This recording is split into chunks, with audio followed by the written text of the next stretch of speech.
This is a socioeconomic experiment. You can be an observer or an active participant. One way or the other, the venue is the real world. As a species, we are approaching a window of danger and opportunity, a time of upheaval which will shatter nations and superstates along fault lines of geography, language, and group identity.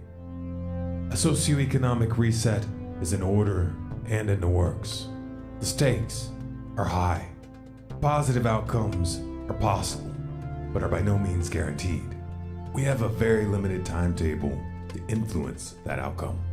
We cannot afford to squander our efforts or our resources on ethical anesthetics, artificial solutions. We don't control the system, and we need to stop pretending that we do. It is counterproductive to debate over how to use power and resources that we do not have. Voting the bums out doesn't work.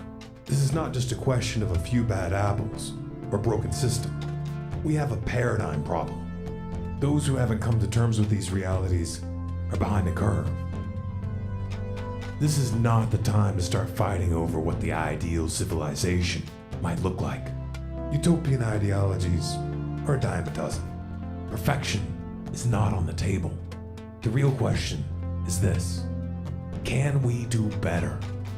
If so, we have an imperative to try. Take a deep breath. No, seriously.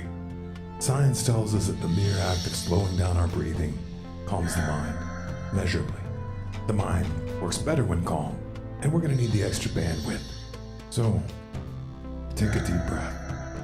Reset. Press pause if you need more time. All right. Feeling better? Let's take this to the next level. Humanity already has all the tools it needs available. So we're going to start with something like a trip to the hardware store. Along the way, we're going to discuss some out-of-the-box ways to use those tools and lay out some safety considerations. Then we're going to tie it all together. We're going to collect the dots, then connect them. You may need to listen more than once to get the full picture. Systems are more stable and easier to repair and update when they are built using simple, compact, and minimally bundled components. In systems design, this principle is referred to as modularity. Richard Dawkins coined the term meme to represent these minimal clusters in the realm of ideas. Ideas replicate with greater fidelity when they are simple, compact, and minimally bundled. A meme is a modular component. For an idea to survive, it must be adapted to its environment. Ideological habitat dictates selective pressures. Modularity facilitates hybrid systems and rapid adaptation. Applied to culture, it facilitates choice and peaceful evolution. Small clusters of ideas can bypass ideological gatekeepers and avoid triggering cognitive dissonance in ways that monolithic belief systems cannot. Once in the mind, new memes combined with existing memes and emotions, transforming the overall system. This process can be positive, like an awakening, or it can be poisonous, like the metastasis of race nationalism within a previously diverse group. A virus of perception can begin with one person. However, to spread, the meme must have a replication imperative. Modern humans are completely dependent on the flow of goods and resources from afar. Transport, manufacturing, agriculture, and medicine are all tied to fossil fuels. Cities and highways are designed with automobiles in mind. Food production, industry, and office complexes moved farther and farther away from suburban sprawl. And all of it at the mercy of a debt-based monetary system whose ebbs and flows we do not control. A system predicated on infinite growth on a finite planet. Rebuilding local resilience is imperative. We must transition now towards local systems of production, exchange, and decision-making. We must maximize efficiency, reduce inputs, waste, and distance traveled. We must start with small, testable solutions that can be implemented right now, without the sanction or assistance of those in power. Local resilience is a modular component. It resonates. It is compatible with most worldviews. It is simple, self-evident, yet fundamentally transformative if applied. But how would it be applied? How would we get from point A to point B? When attempting to design or redesign a complex system, humans have the tendency to start by formulating a detailed master plan, convincing the majority of the stakeholders to sign on to the plan, then implementing or attempting to implement the whole product in a linear fashion, like a car being assembled on the factory floor, leaving as a finished product. This approach is sometimes referred to as the waterfall model. It was termed waterfall because the process was linear. It only moved in one direction. Teams would complete one phase fully before moving on to the next. The product often could not be tested until the final phase. There was no provision for a fundamental redesign once implementation had begun. Water doesn't flow uphill. The waterfall model is well adapted to projects where all the variables are clearly defined and unlikely to change, such as the manufacture of a car or the construction of a simple house. But it has a high failure rate on large, dynamic projects, changing requirements, limited resources, and unforeseen obstacles.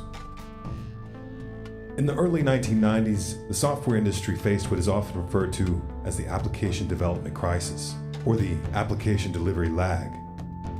On average, it took 3 years to deliver a usable app. In some industries, the process took decades. Within that time frame, requirements, systems, and entire business models had usually evolved. This caused many projects to be canceled before they were finished. And since the linear model put off testing until the final product was ready, in the end, the client was often not happy with the result, even if it delivered precisely what had been requested.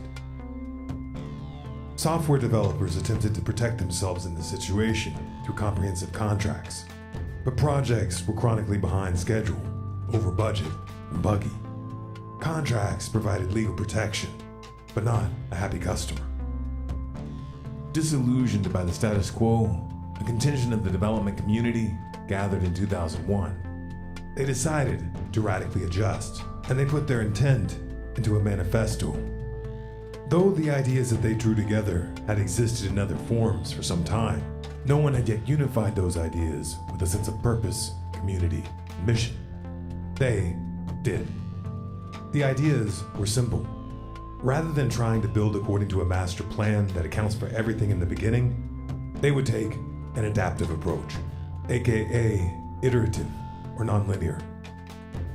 They would first establish their abstract goal, their vision, what the product needed to accomplish in the broadest sense. They would then prioritize functionality and build a minimal, stable, and useful first version quickly. Test, get stakeholder feedback, reprioritize, and adjust immediately. The process was nonlinear. Because of the focus on adapting quickly, the contingent decided to name the sense of purpose that they were bringing to existing adaptive, iterative, nonlinear processes agile. Their sense of purpose gave that word an identity. That identity caught on and was copied because it resonated. It was logical. It was an idea worth spreading. Their vision persisted because it worked, provided tangible and immediate benefits. This approach to project management improves outcomes in a wide variety of fields. For example, adaptive logic applied to food production when the abstract goals are to increase efficiency, reduce inputs, waste, and distance traveled. It's permaculture. Any idea worth holding must be worth testing. Unproven models must be tested at the smallest possible scale. Some will merit replication. Others will serve as cautionary tales. More than one model can and will succeed. This should be embraced. At a macrosystemic level, diversity is inherently more stable than monoculture. This principle holds true in ecology, agriculture, economics, and geopolitics. Selective pressures, change, quirks, mutations, and niche markets sometimes facilitate survival. In the early 1970s, social psychologist Henry Teichfeld set out to study the minimal conditions required for discrimination to occur between groups of humans. In his tests, he discovered that group identity could be formed in a very short time using trivial criteria. such as one's musical preferences or the results of a coin toss. He also found that groups divided by such trivia would immediately display prejudice against those on the other side and favor those in the same arbitrary category. He referred to this principle as the minimal group paradigm. It's the psychological root of tribal identity. Homo sapiens sapiens is a social animal. National identity, a proxy for tribe. Tribe, the human analog of a pack. This instinct predates humanity and will persist. Failure to account for it invites tragedy. The pack instinct is a survival adaptation. It is triggered by physical insecurity.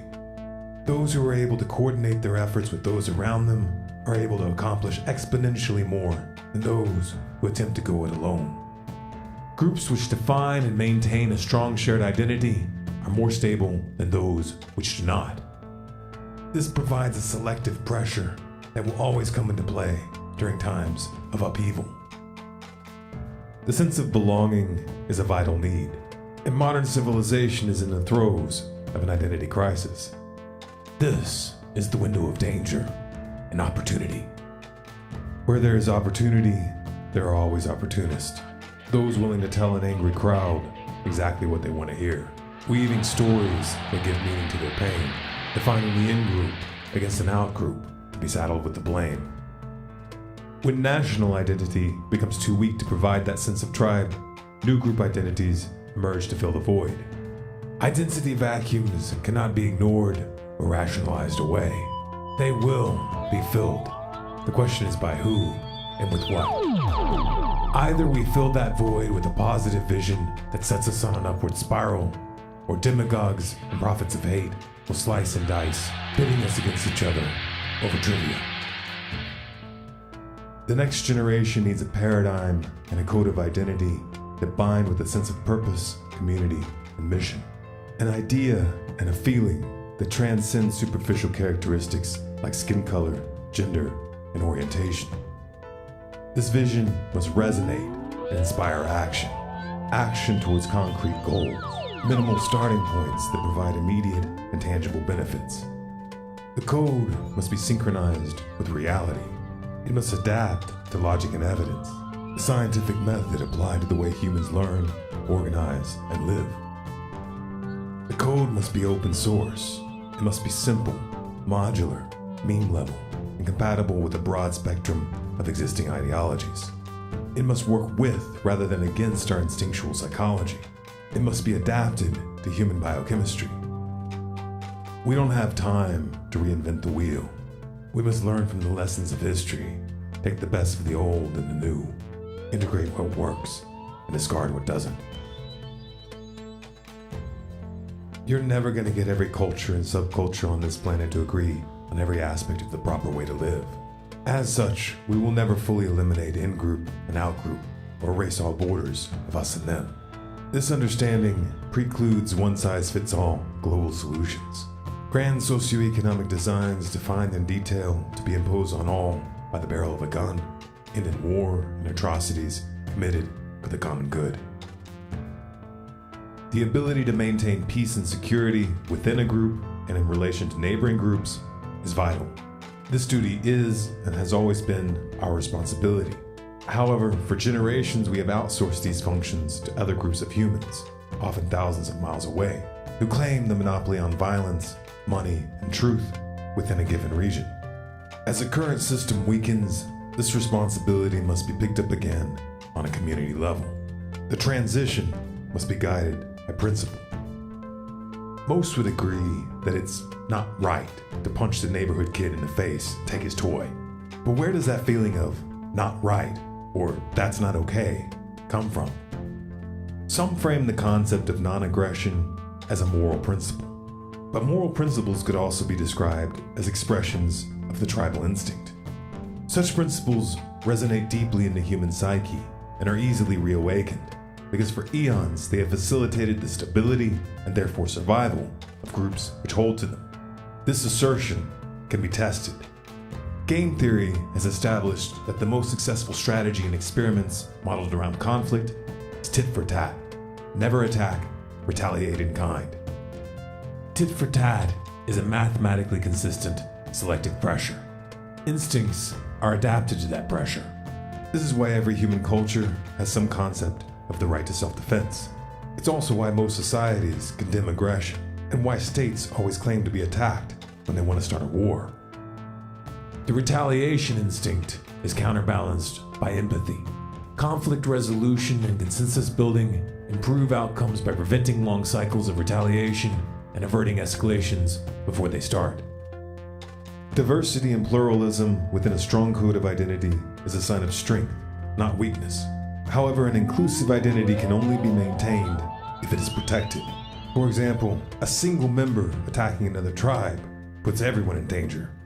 As such, lines of inclusion must be clearly defined and violators held to account.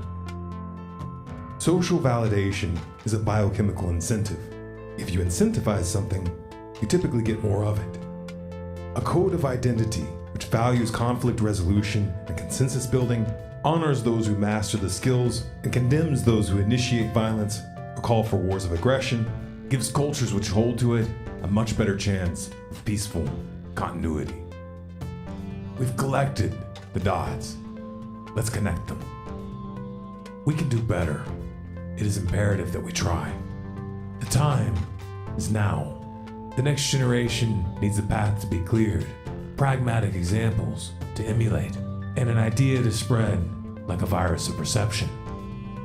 Local resilience, non-aggression, conflict resolution, consensus building, and adaptive action are logical starting points.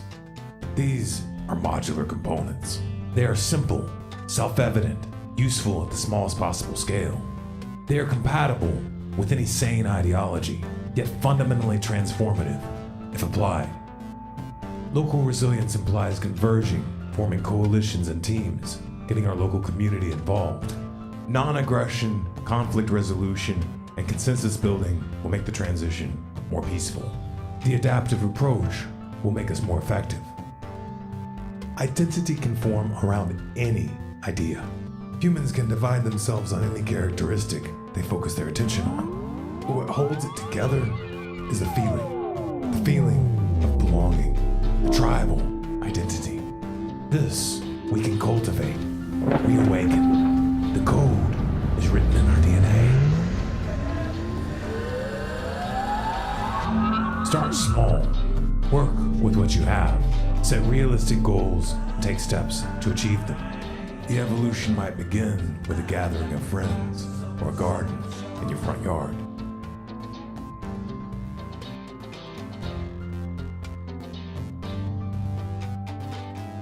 The following message is for those who get it.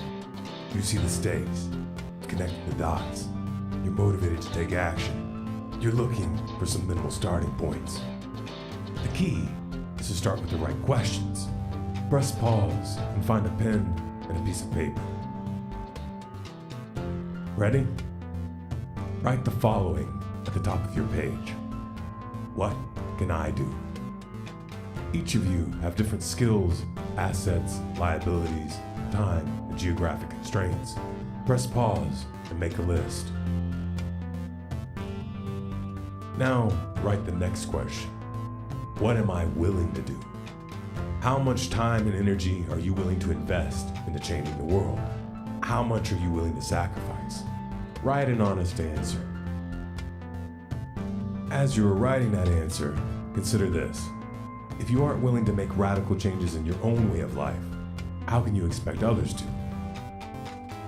When you're done, write the next question. Who do I know locally or online who might resonate with the local resilience meme? Next to each name, take notes on when and how to initiate contact. You'll find tools for working with contacts in the activism section at paradigmforthenextgeneration.com. Now let's formulate some concrete goals. The specific variables will change, but the abstracts will apply across the board. Draw a positive on the next line and write the following. To make a difference, we must build local and online networks guided by principle. This is an abstract goal. The concrete goals will be adapted to context. We can define local as the maximum distance that humans in a particular region can coordinate and meet physically without the use of fossil fuels. Geography will influence this distance significantly. To establish your concrete goals, you must assess your radius. Food, water, community, and security dynamics must be accounted for. If such resources and networks are few or non-existent in your area, it's up to you to either plant the seeds, make them grow, or migrate to a point of convergence that you resonate with. For local resilience kits, visit our local activism section at paradigmforthenextgeneration.com. Some of you have technical skills and/or time to contribute. To volunteer online or on-site, visit our volunteer section. The next generation will need radically different skill sets. They will need new strains of intelligence. They will need to adapt and innovate in ways that most can't even imagine. Those who want to get ahead of the curve and help others do the same, those who really want to change the world, have their homework cut out for them. There's a lot to absorb. Some of what you need to learn isn't available in school. Some realities are impossible to fully integrate just by reading a book. Study cannot replace experience. To apply the scientific method to the way humans learn, organize, and live will require the socioeconomic equivalent of laboratories, physical testing grounds where theories stand or are buried by results, tribal R&D. To impact the world beyond our local sphere, results must be open sourced to the public domain. We must use the internet to disseminate these ideas while we still can. It's an extreme proposition, so to get the ball rolling, we're launching a prototype, a socioeconomic experiment. You can be an observer or an active participant. The experiment has a physical base of operations, a piece of land. You could also think of it as a laboratory. Working with and transmitting alternative approaches to production, exchange, and social dynamics, while transitioning off of fossil fuels, debt-based money, and vertical collectivism are abstract goals. Each of these must be broken down into sub-modules to be addressed in concrete terms, on-site and online. In the first iteration, we built a shared kitchen, living area, bathroom, and campground. Mountains had to be terraced, swamps transformed into ponds, permaculture everywhere. This was our minimal starting point, the first deliverable, an off-grid adaptive learning center to host visitors, volunteers, and resident teachers. We've beta tested, participants are on site. Now, we're going live. Whether this project serves as an example to replicate or a cautionary tale is yet to be seen. What we can guarantee is that it's going to be interesting. For more information or to participate in the next iteration, look up the Bumblebee Experiment. All of the content produced by this project is Creative Commons. You have permission to download and distribute it by any and all means. You can download the components used to make this film and films to come, or use in compatible projects in our module section. If you would like to support our work, visit our donate page.